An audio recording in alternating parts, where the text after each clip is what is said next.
Tonight on Ultimate Explorer Friday Edition. They're coming. An insect invasion that's 17 years in the making. A new fire season sweeping across the American West, where a handful of men and women may be all that stands between you and total devastation. And North America's highest mountain awaits, a savage peak that has already taken its toll in human lives.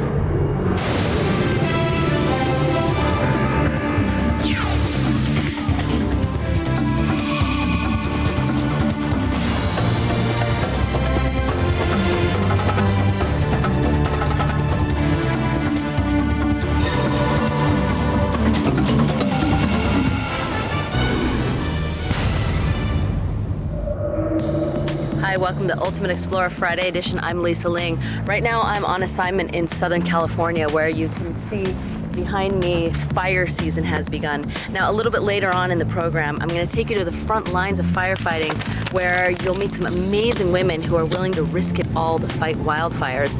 But first up though, a different kind of assault is sweeping through the East Coast. It's a big, creepy insect, and it emerges from the ground once every 17 years and by the billions. Take a look. It is the spring of the 17th year, and their coming is foretold. A mysterious presence lying in wait, feeding, growing. Since 1987, they have lived underground, waiting for a sign that it's time to emerge. They are called the Brood X cicada. Every 17 years, these extraordinary creatures explode from the earth by the billions. They will live the last 2 to 4 weeks of their life enjoying the spring, only to die come summer. All across the eastern United States, the periodical cicada has broken from the ground. It is possibly the largest emergence of insects in the world. Since biblical times, people have feared swarming insects. Plagues of locusts, brigades of army ants, legions of Japanese hornets. It's no wonder people fear hordes of invading insects. But cicadas are not your traditional swarm, and they're anything but deadly. They may mess up your wedding, or barbecues, or your baseball games. But what are these millions of party crashers really after? To find the answer, I've come to a bug-infested lab at the University of Maryland to enlist the help of this region's foremost cicada expert, with the hope he can help me understand what exactly is going on. I'm here at the University of Maryland in the entomology department, and this is the heart of where the cicada emergence is going to occur in this area. Now, right behind me is Dr. Mike Raup, and he's a professor of entomology here at the university, and he has spent decades trying to figure out the mystery of these 17-year-old cicadas. You were always on my mind. I don't know why people think bug folks are weird. Folks are cool. 17 years ago, these guys dropped out of the tops of the trees. They dug down underground 1 to 3 feet, and they've been living hard underneath the soil. The development's almost complete, and they're on their way out. Isn't it tough to work on an animal that you only see every so often? For entomologists, the brood 10 cicadas are our Super Bowl. There are so many mysteries we just don't understand about these things. Why 17 years? How many species are there? What's exactly the cue that they use to emerge so simultaneously? We're really revved about this emergence. And are there going to be a lot of them? In any given area, we think there'll be anywhere between 100,000 and 1.5 million per acre. That's a lot of cicadas. Is that all? 1 billion cicadas.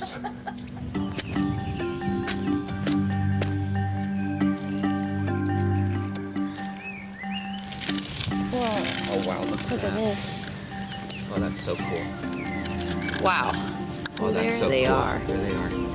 Mike, it's amazing to me that all these people have been walking around the golf course, and for 17 years, these cicadas have been 6 inches under their feet. So these guys, they don't bite, they don't fight, and they taste great.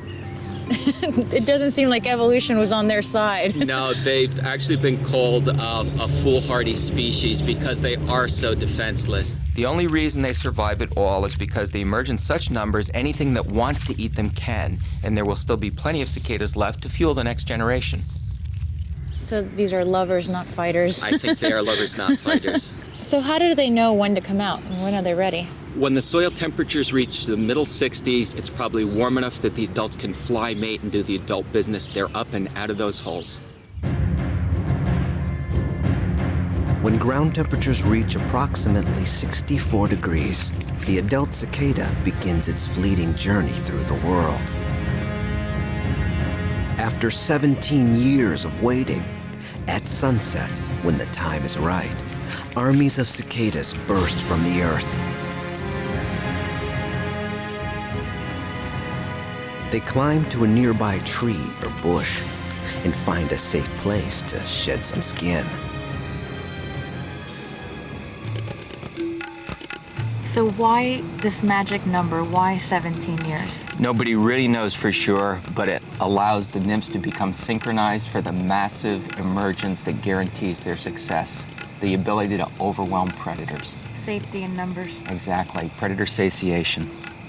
They're incredibly vulnerable right now. They have to get up to the top of that tree as quick as they can, get out of the skin, and go hide before morning. The cicada has grown and molted 4 times during its 17 years underground. But this will be his final molt.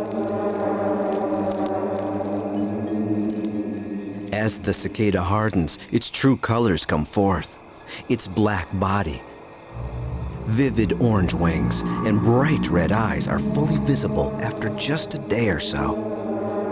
And the metamorphosis is complete. On the ground, hundreds of empty shells are all that is left of the cicada's entire subterranean existence.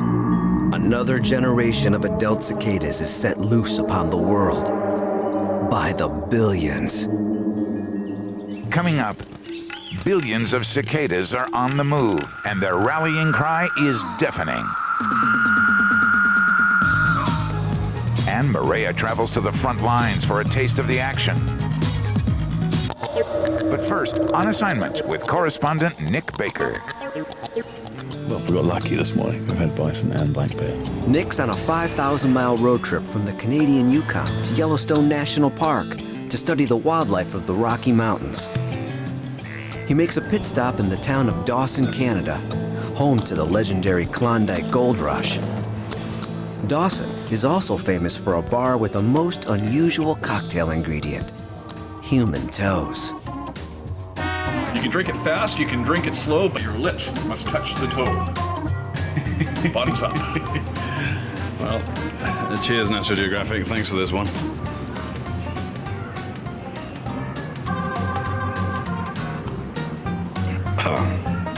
Well, it's got body, that's for sure. Or a bit of it, anyway.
Now back to Ultimate Explorer Friday edition.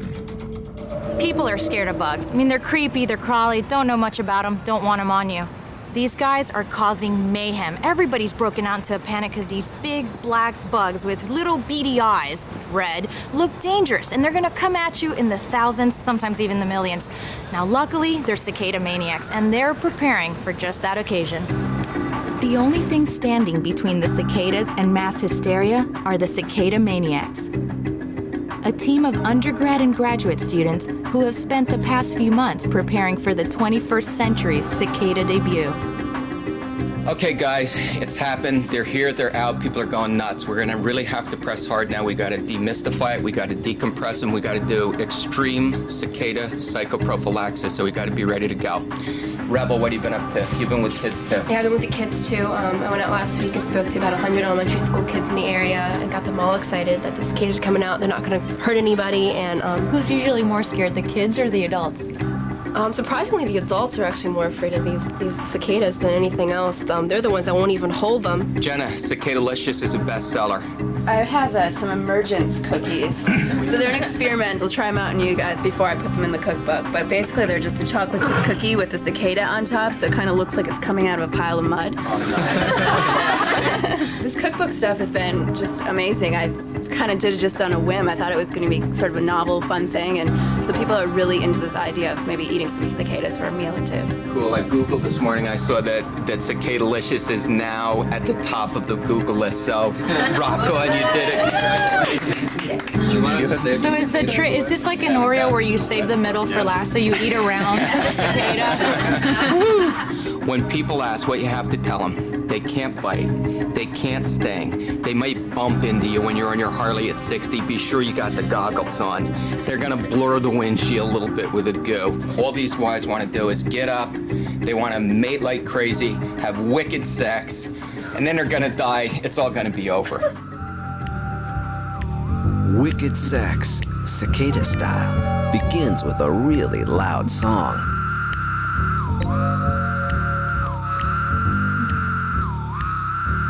With vibrating hollow drums called timbals, amorous males bellow the music of love, hoping to impress the females. With a customary twitch of her legs, a lady announces her willingness.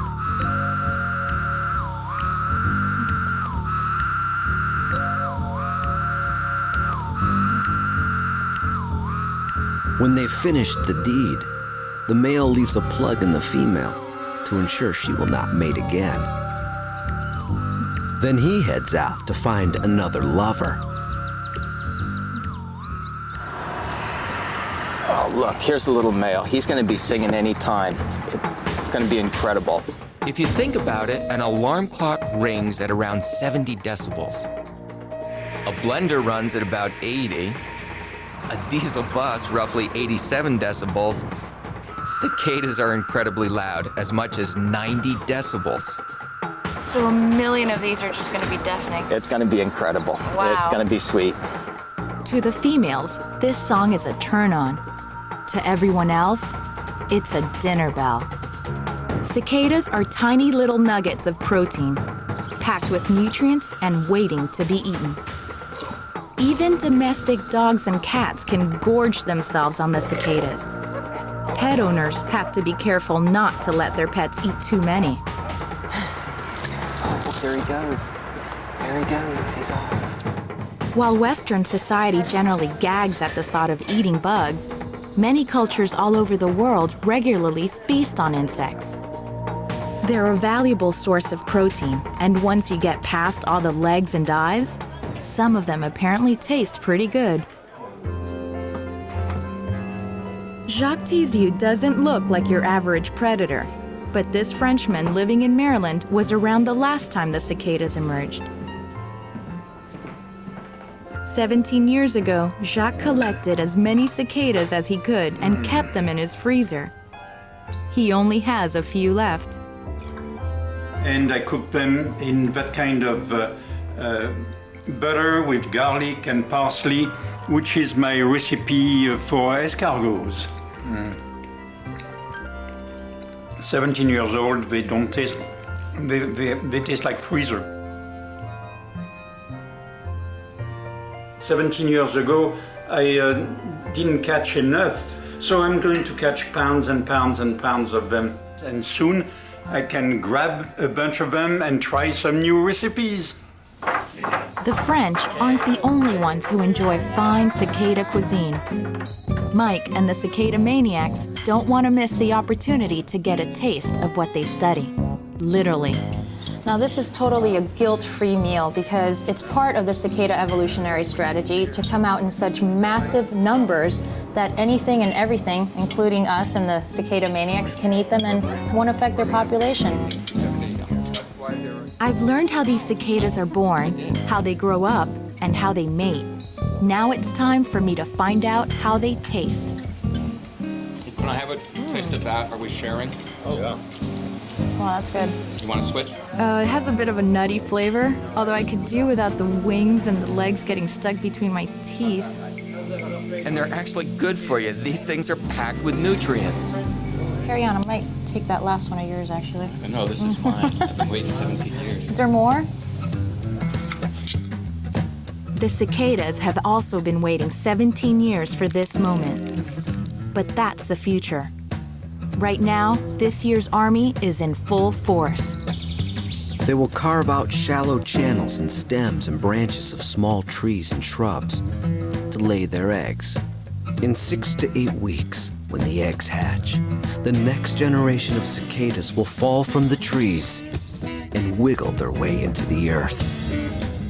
An army destined to remain underground until 2021.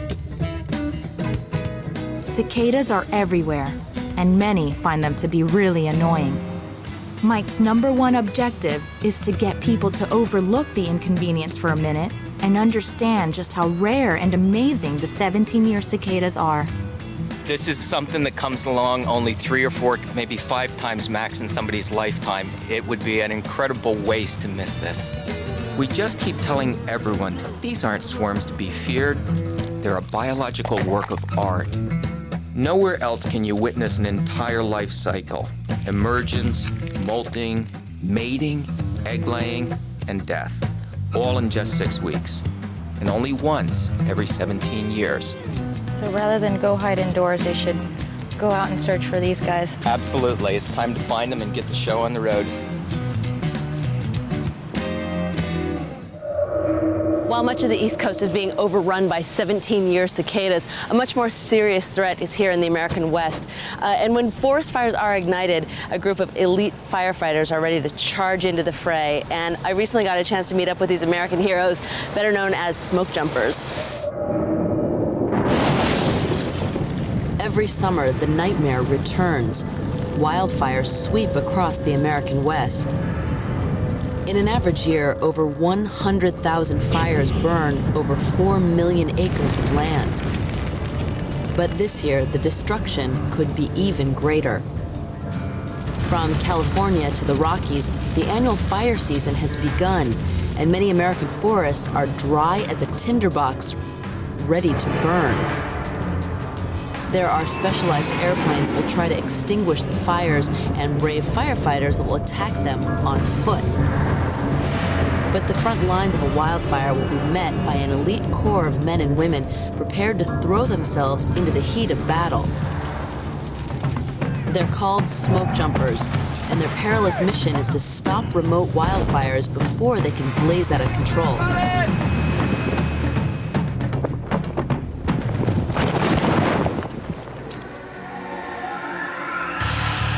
Our role in the fire world is to be really versatile, to be nimble about being able to do a myriad of different assignments quickly.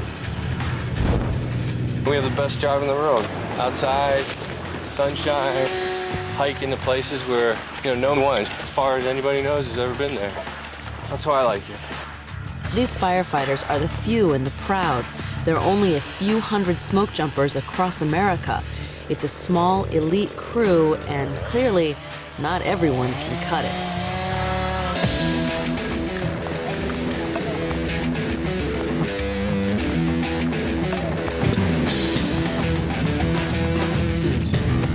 This is is the smoke jumper base in Missoula, Montana, and it's the beginning of rookie training week. And the men and women here have trained hard, but only the best are going to become smoke jumpers. Let's go check it out. You have to do this in 2 minutes and 30 seconds? Yeah. A smoke jumper's work clothes aren't like yours and mine. Oh my God, this is so heavy. Over 80 pounds of skydiving and firefighting gear. And then we have to go fight fires. It's clear to me that smoke jumpers have to be at the top of their game. Looking good. Physically fit, mentally tough, and utterly fearless. No one knows that better than this crop of women rookies. Within the whole firefighting world, it's sort of the pinnacle career goal.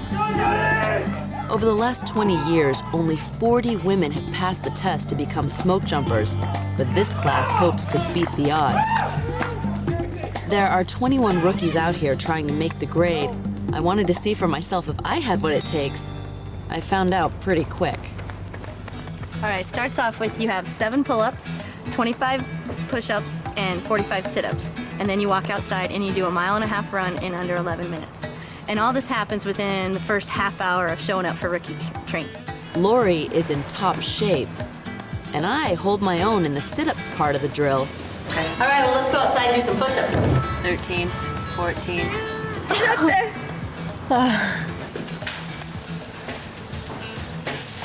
But I was in over my head at the chin-up bar. I seriously can't. Meanwhile, the real contenders can't afford any sign of weakness, especially in the eyes of their trainer, a veteran smoke jumper named Margarita Phillips. You know, it's every year that I do this, and I watch the rookies come and do the PT test and see the determination in their eyes and really, really wanting to do this. But Margarita knows enthusiasm alone doesn't count for much. When you're a smoke jumper, you can't lose your focus, even for an instant. Several years ago, Margarita was approaching a wildfire and preparing for a seemingly routine jump. My partner went out, and then I went out after him. Then the next thing I remember is really coming down kind of fast. I knew I hit the tree really hard. In the process of trying to get to the ground, she made a critical mistake. Margarita forgot to secure herself to the tree. As soon as I let go, it's just this gut feeling you knew you did something wrong. Writhing in pain, she'd broken several ribs and an ankle. I was beginning to understand why Margarita pushed the rookies so hard. Are you a tough squad leader? I'm not tough on them. I just want them to work or do their potential. I can't handle slackers. Let's go, Lindsay! By lunchtime, 4 of the trainees have already been cut. While Lori waits for her first jump, the new class of rookies heads out for what's affectionately called Hell Week. The fun begins with a 4-mile uphill run in the rain. Coming up, rookie training is one thing, but surviving a massive wildfire is another. I thought, I can't believe I'm getting burned up. And it wasn't funny. I was really scared. But first, a cliffhanger with croc biologist Brady Barr. He's in French Guiana on his way to a remote caiman-filled swamp. The only way in is by helicopter, and even then, the helicopter can't even land. It just hovers, you gotta throw your gear out and make a jump. How will the hungry locals respond to Brady's arrival? Stay tuned.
Hovering above a remote swamp in French Guiana, croc biologist Brady Barr is quickly running out of options. The helicopter can't land on the reeds, and his next best choice is sinking. The only way out is a leap of faith. But some of South America's largest predators are waiting below. When I decided to jump, I decided I wanted to go a little bit more horizontal to try to decrease the depth that I was going to sink into that quicksand. It was somewhat scary knowing that there were a lot of large black caiman and a very dangerous place. Brady may be all wet, but he's not washed up. In fact, he goes on to capture one of the biggest black caimans ever documented. But not before a sleigh ride, caiman style. Watch yourselves, people. Watch out. He can attack the boat. Here he comes.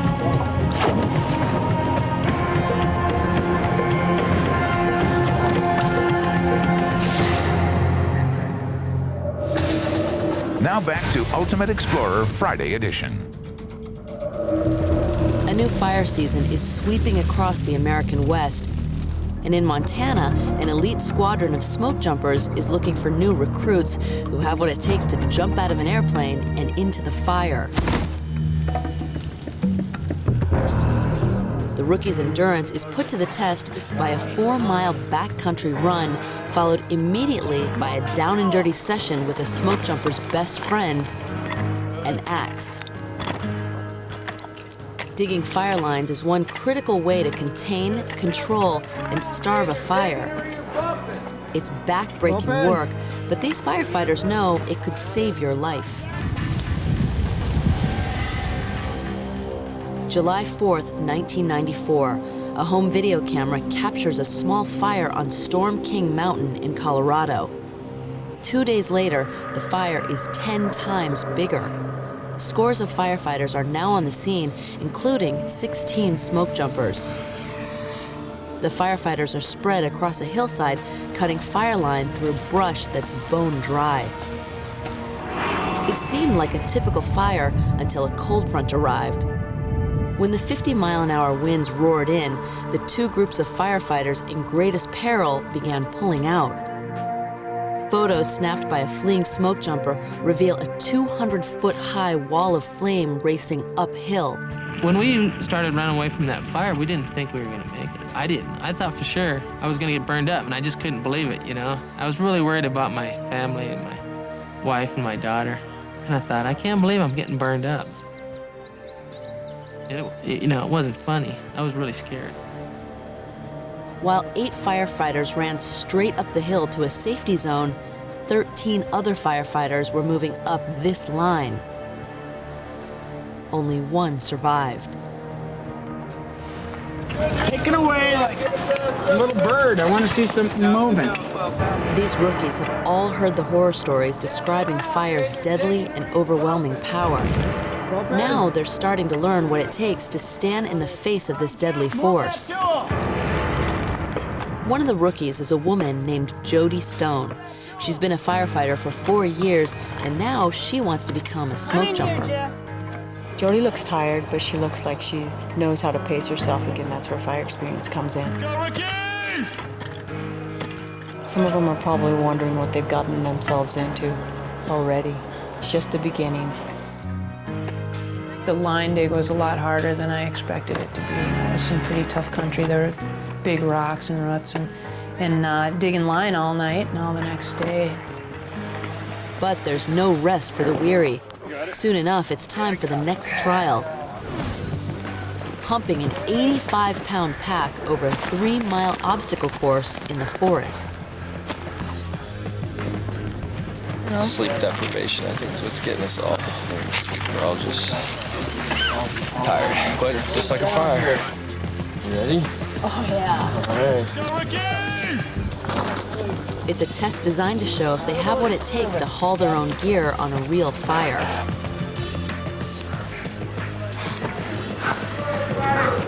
This is mental power. This ain't physical. It's as bad as you want it. That's it. If you want it bad enough, anybody can do this. When the rookies emerge onto a dirt road, there are only 16 of them left, including Jody Stone. Come on, Jody. I knew that I'd be towards the back of the pack, and I just thought to myself, keep a good steady pace and you know, don't stop. Jody just, she really put it to the metal right here on this road. You gotta want it, man. That was incredible. I mean, you figure what she weighs, a buck maybe, you know, and she's carrying 85 pounds. I mean, that's insane. I respect her so much. As Jody finishes the march, she takes a huge step towards joining an elite group of firefighting women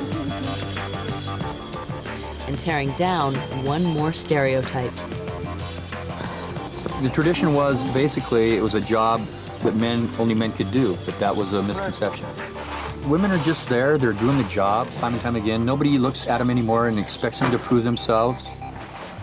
There are still fewer than 40 female smoke jumpers in America, compared to approximately 350 men.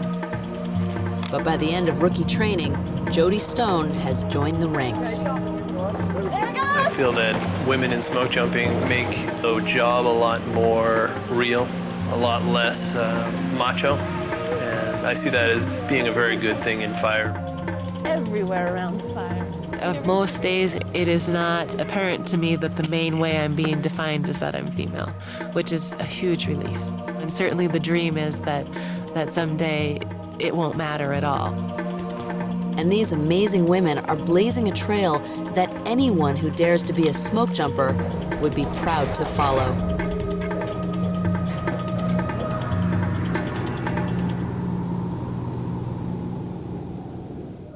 On our Sunday edition of Ultimate Explorer, we'll show you more of what it's like to be a smoke jumper. But right now, about 2,500 miles from where I am, another group of men and women are preparing to put themselves in harm's way.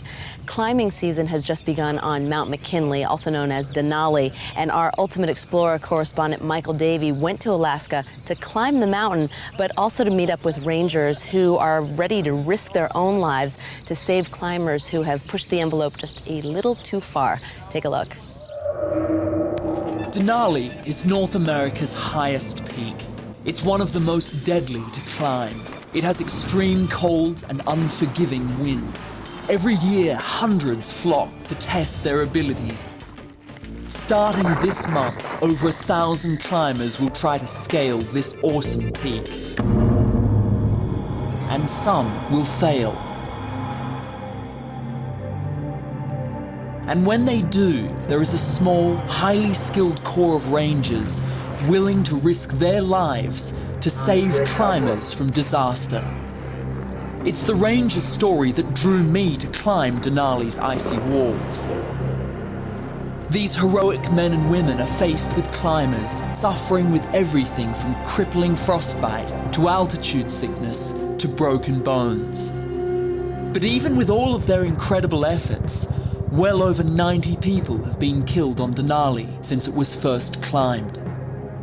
It's a testament to the extreme danger of the mountain. The ranger station in Talkeetna, Alaska, serves as Denali's command center. All climbers need to check in here before they go up on the mountain, and during a crisis, this becomes mission control. With just a hint of what I'm going to face up on Denali, I got a look at the daunting peaks on my way up to base camp. Starting about now, for 3 months, the weather is calm enough to let people climb. Everybody arrives believing they'll summit, but not everyone leaves having done so. Sometimes the mountain just drives them back.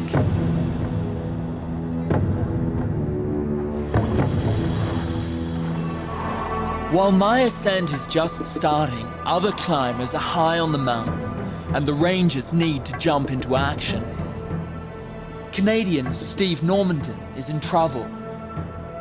He and another climber have been exposed to Denali's bone-chilling Arctic wind for over 20 hours. Even this seemingly short amount of time can be enough to kill a stranded climber. All we know is that they were climbing today, and we all went to bed, and as far as we knew, they weren't back yet.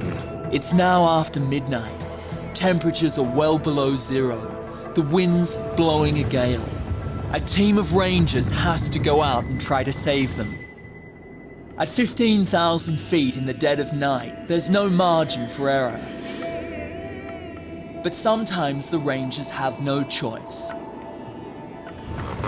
It's minus 25 degrees out and the wind's blowing 30 and you're in that decision, you know, there's a very good possibility that when you go out and send people out in temperatures like that, the frostbite, you know, there's just so many things that can happen and you really weigh those decisions carefully.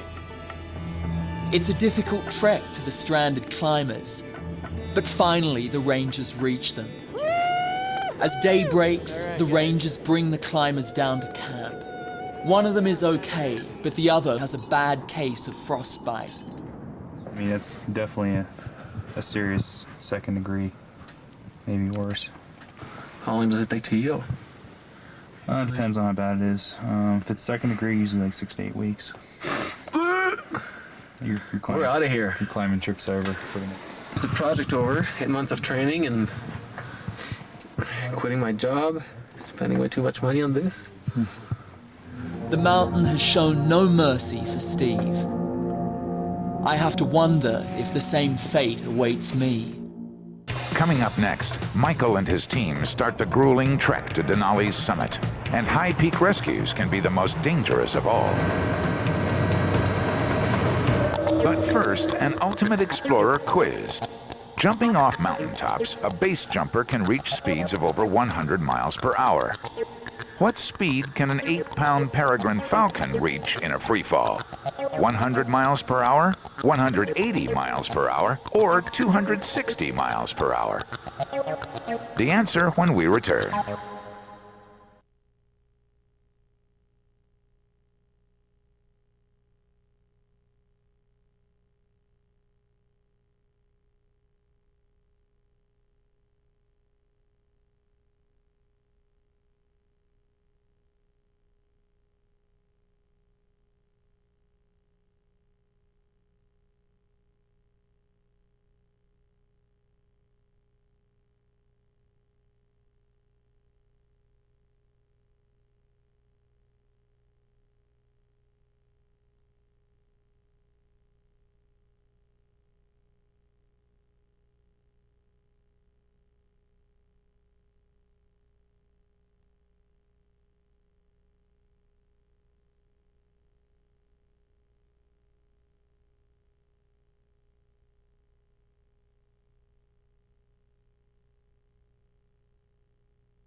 Before the break, we asked, what speed can a peregrine falcon reach in a free fall?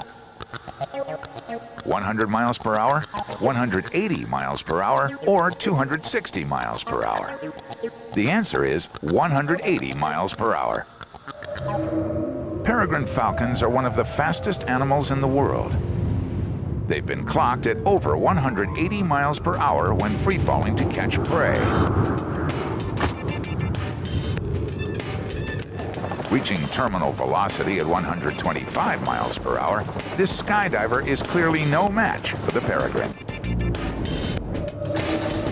Now back to Ultimate Explorer Friday edition.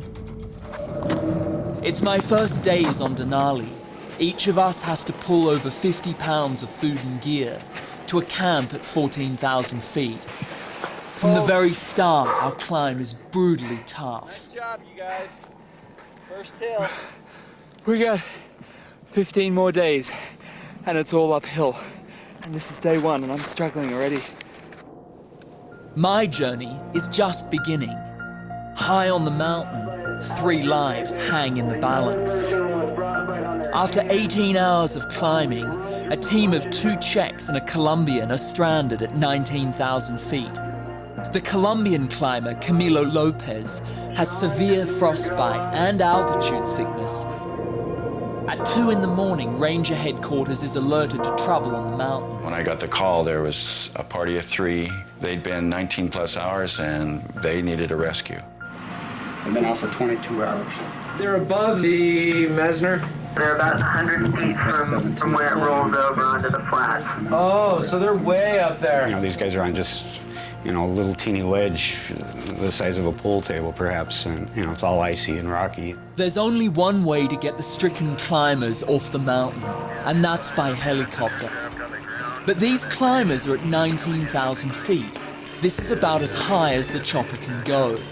Jim Hood is one of the few pilots who would attempt this high-altitude mission. Anything above 18,000 feet really gets your attention. You know, you've got the environment. You're working a helicopter at the, you know, really the full extreme of its capabilities.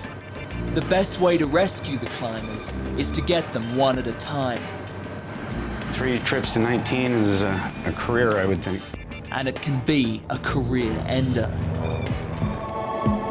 Mount Hood, 2002. In the thin air, a rescue chopper goes out of control. And that was only around 10,000 feet.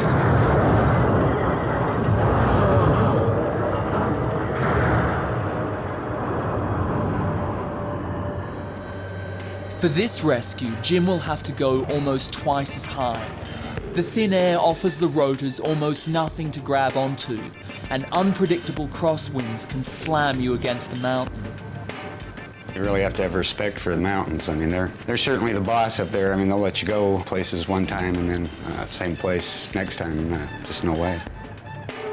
Rangers monitor the situation from the command station in Talkeetna, while anxious climbers watch the daring rescue. At 19,000 feet, the pilot struggles to keep the chopper steady in the thin air while inching the basket closer to the stranded climbers. The hobbled Colombian climber pulls himself into the basket.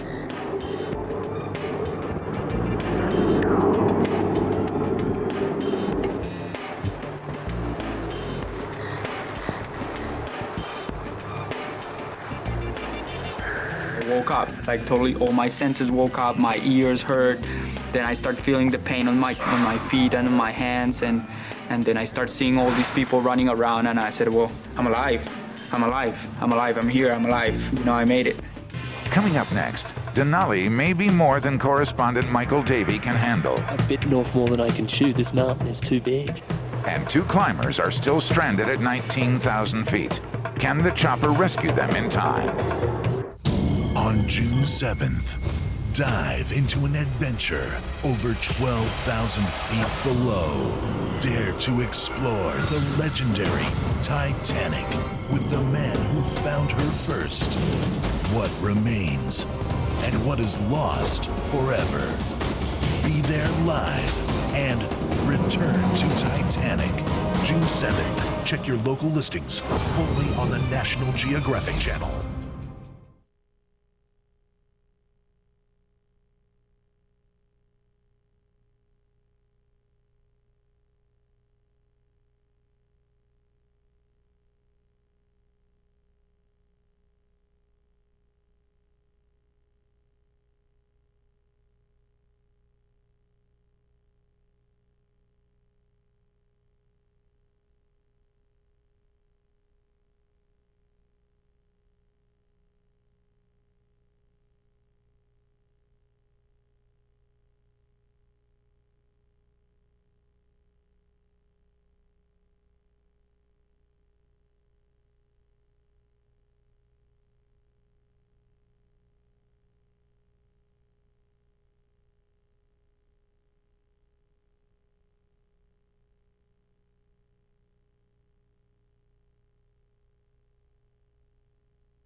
Now back to Ultimate Explorer Friday edition.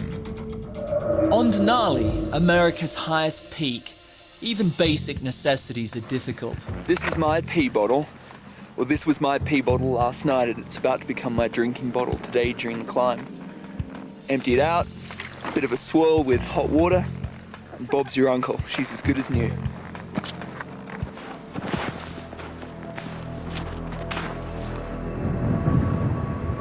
I'm at 16,500 feet on Denali.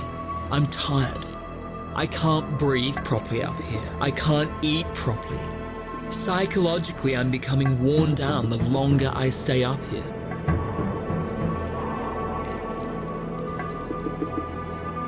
There have been a number of occasions where I've thought, you know, I'm the weakest link in this group. I'm slowing everybody down. This is the real deal. You carry everything yourself, you do everything yourself. Up here, this is real Alaskan mountaineering. I can't do this. I've bitten off more than I can chew. This mountain is too big. I can question my abilities. The Rangers don't have that luxury.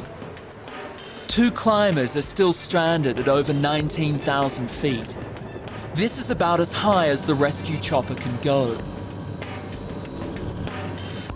The tension mounts as the pilot tests his luck and his skill on each rescue. Finally, the 2 climbers are brought down. The Rangers find they have a new situation on their hands. The 2 Czech climbers want to go up the mountain again, but the Rangers can't let them. The thought is that these guys made some serious errors in judgment. Did they misjudge their route, overestimate their ability? Did they make the wrong choices? You won't be climbing anymore. Why? Because you just got rescued off the mountain. They're going to send you back down to Talkeetna. I'm not going to allow you to go back up on the mountain. Okay? Oh, we saved his life and we are not gonna climb? Well, the decision's been made that you guys are going to be heading back down. You guys wanted a rescue. You guys are going off, and we'll escort you off to this prom. So, but that's the story. Now the plane is leaving. These people are waiting for you. Now you can get on this plane like gentlemen, or we will put you in handcuffs and get another plane in here and take you off the mountain. We don't want it. Okay, so let's go. The Czech climbers' determination to go back up Denali shows just how strong the draw of the mountain is, and how hard people will push to finish their quest. For me, the summit still beckons. We're attempting to finish our push to the top. It's the most dangerous time of the climb. So we leave high camp, and we know it's going to be an epic day of climbing. 12, 14 hours at least. The air up here is so thin. It's literally take 2 steps or 3 steps and then rest. Take 2 steps and then rest. And I constantly feel like I'm suffocating. It's a really frightening sort of sensation. I'm getting there, step by step. At 20,000 feet, anything can happen. Do we really have a chance of getting to the summit? Denali, this year, as in every year, will exact its toll. And the mountain rescue teams stand ready to risk their lives in thin air. Be sure to check out Michael's first-hand report called Life and Death on Denali on the Sunday night version of Ultimate Explorer. I'm Lisa Ling, and don't forget to watch the whole National Geographic lineup this weekend on MSNBC. Next week on a new Ultimate Explorer Friday edition. First, it's a story of a real-life Lion King in Lions of Darkness. Then, count down the 12 most venomous snakes on Earth, all of whom call Africa home. And join Brady Barr as he goes on the hunt for the killer crocs of Uganda. It's all next Friday on Ultimate Explorer Friday edition.